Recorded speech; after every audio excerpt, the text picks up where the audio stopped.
আল্লাহ রাব্বুল আলামিন সূরা মুলকের 2 নম্বর আয়াতে বলেন, আল্লাযী খালাকাল মাউতা ওয়াল হায়াতা লিয়াবলুয়াকুম আইয়ুকুম আহসানু আমালা ওয়া হুয়াল আজিজুল গফুর।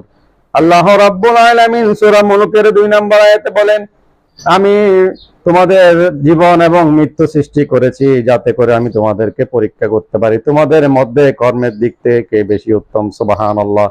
আল্লাহ রাব্বুল আলামিন আরো বলেন, আমি অতি পরাক্রমশালী এবং ক্ষমাশীল। আল্লাহ রাব্বুল আলামিন সূরা মুলকের 2 নম্বর আয়াতে বলেন, আমি মানুষের মৃত্যু এবং জীবন সৃষ্টি করেছি তোমাদের মধ্যে কে বেশি উত্তম আমল করে এটি পরীক্ষা করার জন্য। আল্লাহ রাব্বুল আলামিন এখানে চাইলে বেশি আমলের কথা বলতে পারতেন। মহান আল্লাহ রাব্বুল আলামিন উত্তম আমলের কথা বলেছেন। উত্তম আমল কোনটি? যে আমলের মধ্যে আল্লাহর আদেশ রয়েছে, রসুলের সুন্নাহ রয়েছে, সেটি হচ্ছে উত্তম আমল।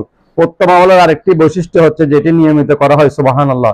তাই আল্লাহ রাব্বুল আলামিন আমাদেরকে প্রত্যেকটি আমল আল্লাহর আদেশ, রসুলের সুন্নাহ অনুযায়ী নিয়মিত করার তৌফিক দান করুন। আমিন।